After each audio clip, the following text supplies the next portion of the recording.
Info News Update. Sepahijala জেলা জুড়ে গাঁজা বাগান ধ্বংসের অভিযান জোরদার করেছে জেলা পুলিশ।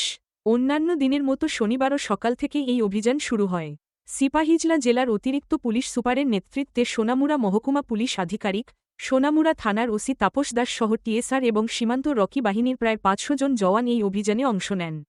পাশানিয়া মোড়া, কলমচৌড়া সহ বিভিন্ন এলাকার বন দপ্তরের খাস জমিতে গড়ে ওঠা একাধিক গাঁজা বাগানে অভিযান চালানো হয়। খবর লেখা পর্যন্ত কয়েক লক্ষ গাঁজা গাছ কেটে ধ্বংস করা হয়েছে এবং পুলিশের পক্ষ থেকে জানানো হয়েছে এই অভিযান বিকাল পর্যন্ত চলবে। পুলিশ জানিয়েছে, চলতি বছরে এই ধরনের বড় মাপের গাঁজা গাছ ধ্বংস অভিযান আগে কখনো হয়নি। ব্যাপক এই অভিযানে গাঁজা চাষিরা রীতিমতো হতবাক। জেলা পুলিশের তরফে আরও জানানো হয়েছে, চলতি বছরে সিপাহীজলা জেলায় কোনো গাঁজা বাগান অক্ষত রাখা হবে না। সব গাঁজা বাগান চিহ্নিত করে কেটে ধ্বংস করা হবে। পাশানিয়া মোড়া। আপনারা আজকে কারা কারা এই অভিযানে আছেন? এখানে বিএসএফ 81, 69, 43, 49, টিএসআর, ইভেন টিএসআর, আমাদের ডিস্ট্রিক্টের অ্যাডিশনাল এসপি। মোট কতজন ফৌজ নিয়ে আজকে?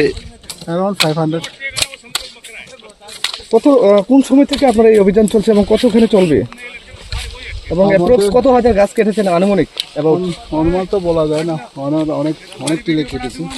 এখন অনেকে অনেক দিকে কাটছে, এখন শেষের দিকে বলা যাবে।